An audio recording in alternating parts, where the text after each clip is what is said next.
A lot has happened recently. Child abuser and rapist Donald Cunt has threatened to seize Greenland, and naturally there is consternation in the mainstream press as it's a white people country and so it matters this time, and something about NATO, which Zizek loves, doesn't he? Now, we all know there are indigenous people there too, but of course they don't matter in the mainstream narrative. Don't worry your pretty little head about them, just bask in the success of the No Kings protest. A lot has happened lately.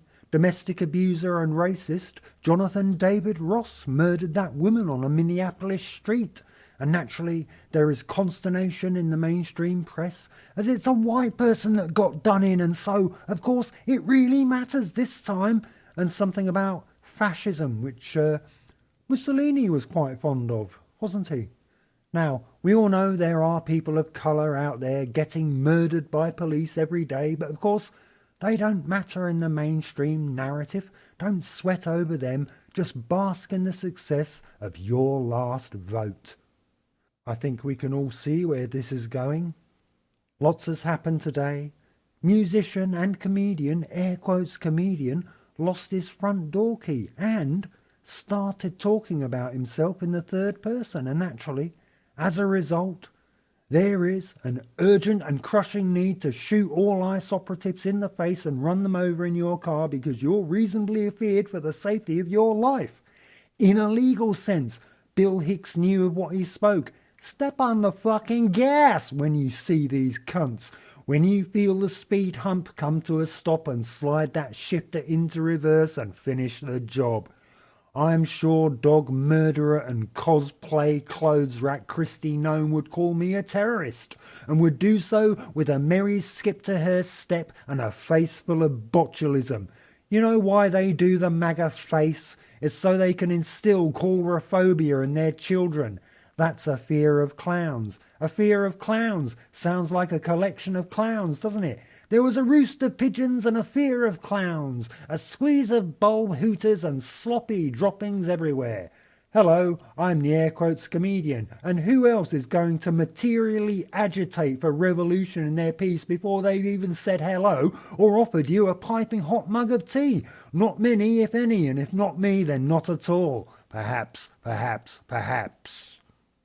I have this canvas sack from a bank that is used to store a large amount of coins, and over the years, when I chanced upon a $quarter coin, perhaps in my change, perhaps plucked from the street itself, perhaps purloined from a co-worker's purse, I jest, dear viewer, pick it up from the ground. But over the years I've been filling my little sack, and I figured when I had around 200 whole dollars in $quarter coins, then I'd go and find me one of those sliding drawer machines. They have a name, coin pusher. I don't like that name. That, my friend, is a shit name for such an elegant game. Coin pusher? That makes it sound cheap, and it bloody ain't that. No, it won't do. I'm going to call them coin cascades, an objectively better and much more descriptive name that doesn't make it sound like a shadowy methamphetamine dealer named Kevin operating near the taxi rank. I was one blazing morning sitting in the sunroom surrounded by shafts of soft light, idly thinking about the coin cascade, when my thoughts turned to the subject of gambling in general, as if my train of thought had gently been shunted in that direction by the needs of the script. Alright, I really do have a bag of quarters, and when it's at 200 smackaroos, I'm really off to find a coin cascade, though it's increasingly unlikely in today's climate, but it's a good framing device, and I do sit in the sunroom from time to time, so is it really a lie? The Sphere in Las Vegas has no right to a status as a wonder of the world, as it lacks any sense of mystery. It's hardly the Angkor Wat whose mystery is in its own name. The Angkor Wat? Mysterious, that's what. I'm not prejudiced against spheres, if that's what you're thinking. I actually enjoyed the movie Sphere. I like all the movie shapes. Cube, triangle, circle was shit though. Compared to Sphere, it fell a bit flat.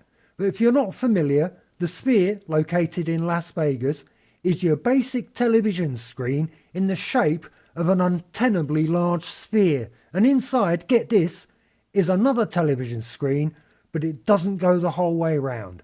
And though it might be bigger than an IMAX screen, as every woman has ever told Trump, size really doesn't matter, even when it's that small and shaped like a mushroom.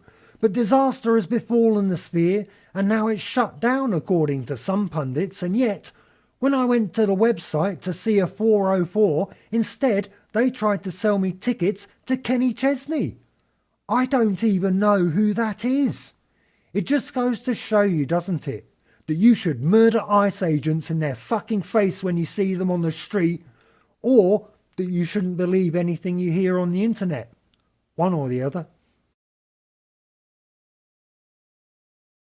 I went on to one of those prediction websites to see the odds of the sphere being closed, but Madam MacGuffin's Siri of Seer's webcam was off for the lunch period. Psychics gotta eat. Ectoplasm doesn't come from nowhere.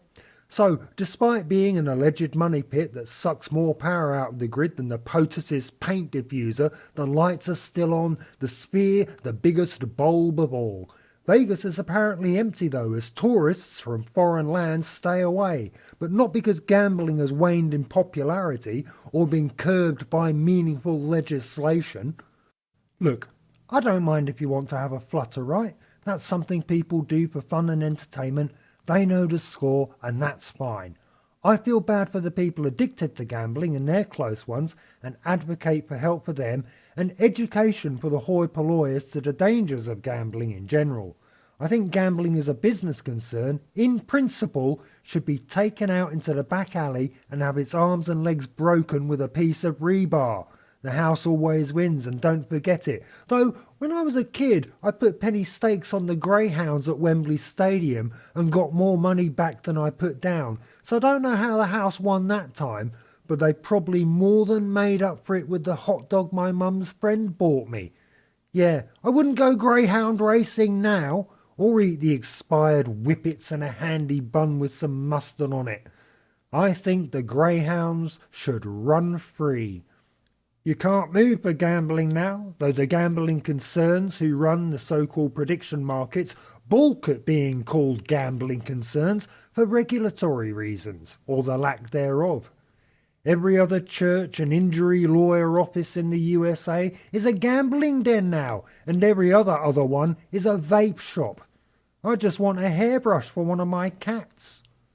On the sports shows I've heard they apply the odds right there on the screen, and I understand gambling, prediction markets, are all over the mainstream news as well.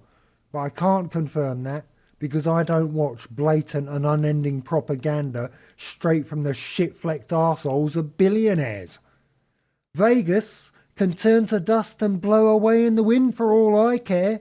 It was foolish to build such a folly in the desert, but we have the memories, don't we? Ah, yes, the megawatt hours used in July 1967. Memories. They've pumped out so much groundwater in the Las Vegas Valley that every time you turn on a tap, the whole county sinks a millimetre lower on its downward journey towards hell, where it belongs, and where the gambling industry belongs too, no matter what pronouns they use. I once told somebody in real life about the sack of coins and my want to play the sliding drawers with coins on them game, Coin Cascade, and they said, "You should film it," and I nodded politely as if I would even entertain the thought. Coin Cascade is a game that perfectly describes how we influence reality by showing us the disparity between our desired outcome and what actually happens when we exercise an illusion of choice. I like the game because it shows the futility and agency of trying to impose order on a system that will never comply so long as you play by its rules. The medium of the game is money itself, naked, unabashed coinage, writhing and shimmying before your eyeballs.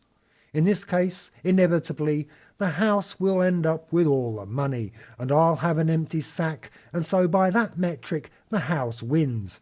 But by the metric of my own satisfaction, I'm the winner. Therein, dear viewer, lies the illusion of representative democracy, and the real reason I like the game, because through its own rules, you can bring it all crashing down in a glittering fountain of rasping metal by running your ballot through the rigging, and while this always results in a state of change to some degree, the state as a whole remains intact and homeostasis will be restored in short order. It's the broken promise of a destruction that can never come until you realize how to really win the game. Hint, it's with a big baseball bat and a winning smile. I'm talking about ice and what should be done to their skulls, just in case you thought I was talking about something else.